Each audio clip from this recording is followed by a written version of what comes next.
But one of the problems that we're addressing all over the country happens to do with bullying. And we had a situation here in Iowa that was most interesting, and we had a chance to discuss bullying firsthand. Take a look.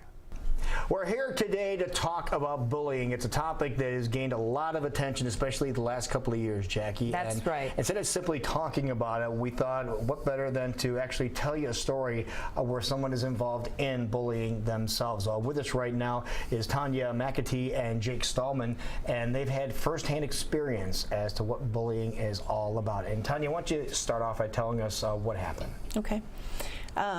Jacob was bullied starting in middle school and progressively was worsened through his freshman year. I went to the school board, and after contacting the school, and nobody was helping him. And it was a battle of as far as how you're going to protect my son, how are you going to address the bullying. And it was, I would meet with the school, and then they would say that they would take care of it. And then a couple weeks later, I was back at the school again. So at that point in time, I went before the school board and voiced my concern as far as how they were going to be able to help Jacob, because Jacob was scared to go to school. And from that point, when I left the school board, I actually went home and started our own campaign, Tipping Against Kids Being Bullied. And basically what it was me behind a computer starting a campaign in order to raise awareness within our community. And from that point, it actually has grown nationwide, even international, as far as the supporters that we have. Okay, Jake, I want to ask you something real quick here. You said you started in middle school, you started getting bullied. Now, what's the difference between somebody who's just getting picked on and somebody who's getting bullied?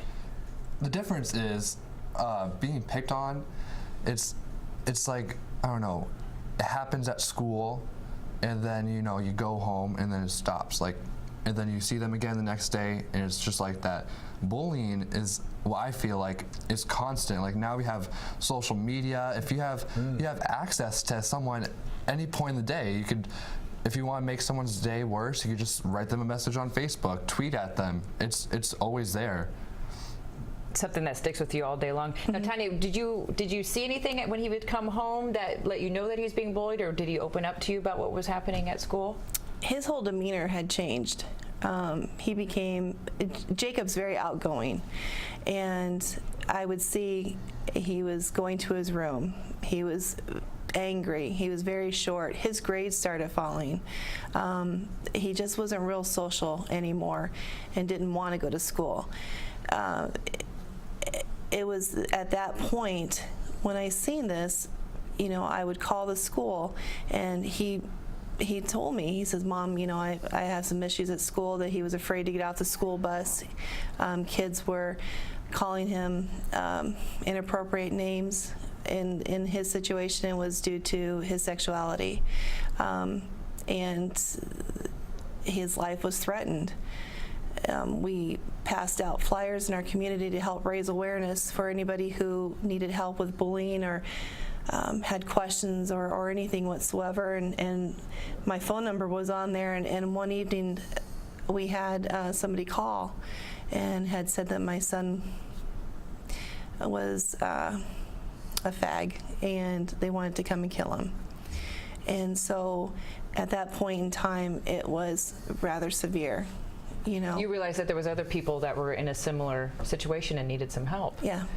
Are you able to talk about some of the things that happened to you so people can understand what your personal experience was? I feel like if I want to make someone's life better, I have to be one open book, and that's honestly what I am. I mean, we and my mom go all over. We go to schools, we go to grown adults, we talk, and I just give them 100% honesty, because I mean, if you show them that they're not the only one that's going through this, they're more willing to open up to you. And it's so surprising how much kids open up to you.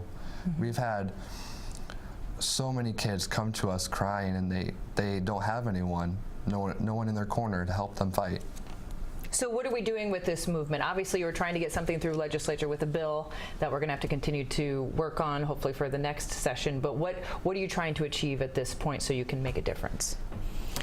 One thing is that my son, I almost lost him to suicide because he felt that he had nowhere to go, that nobody cared for him or anything.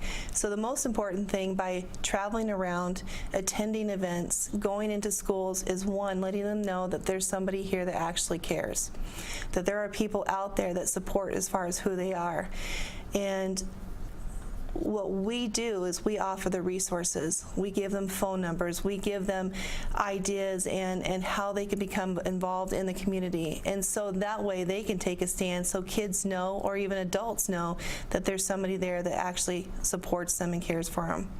It's just getting the word out there. And that's what we're trying to do today. If people want more information or need to get that contact, how can they do that? They can actually go to the Bully Project site, and they can type in the information there, and actually it'll link them to the Iowa Bully page. And a lot of times I put the information on there as far as what they can do to become involved in their community. And that's one thing that we do when we travel around and we speak, is I show the movie Bully, and then we speak, and then I have resources and tools that they can take back even to the schools, and how they can incorporate discussion as far as what they can do to prevent bullying into the school systems. They can do activities, even in the community environment, how community members can come together and have some sort of group so kids know that they can actually go there and feel safe, and then they have a place to go to and speak, so they're not alone. What's the biggest thing you've learned, not only from having a personal experience, but now traveling around and meeting others that have as well? What's the biggest takeaway you guys have of this, or the biggest thing you've learned or continue wanting to fight for? Anytime we go to any type of events, there's always at least a good handful of kids who actually come forward and have said that they felt alone, that they didn't know what to do, and they share the fact that they've tried to take their own lives. To go to these events and to let them know that we're actually there for them, we come away with the fact that they now think differently. They know. Jake, that has to make you feel good. It does. It has to help you as well, doesn't it? Yeah, this what me and my mom do, it just makes me feel like I'm doing something to help. And like my mom said, we have about 30 people every event we go to, and even if it's just that one person, you know that myself or my mom has done something to change their lives. Like, they're a better person after they've seen us, and they don't want to kill themselves, because it's so sad how much times we've heard, I want to kill myself. Do you think by making this more aware and people realizing what's going on, that people are shocked about how often you're hearing stories like this now? Absolutely. Absolutely. Absolutely. A lot of times the mentality is that with bullying, it's kids picking on kids. Right. Yes. You know, our kids are going to be kids. But now, from when I went to school, it incorporates the social media. It's accelerated quite a bit. Exactly. It's tell you taking what, it to a whole nother level. Stivers Ford Lincoln downright proud to recognize your organization, and Jake, takes a lot of courage to do what you're doing. Yeah, and thank you. You should be very proud, and you should be a proud mom for what he's doing, because what you're doing is awesome, and we thank you for doing this. Great job, man. Thank you. Thank you so much for being here. And congratulations on graduating and everything in your future. Thank you. We'll be right back. You're watching Great Day.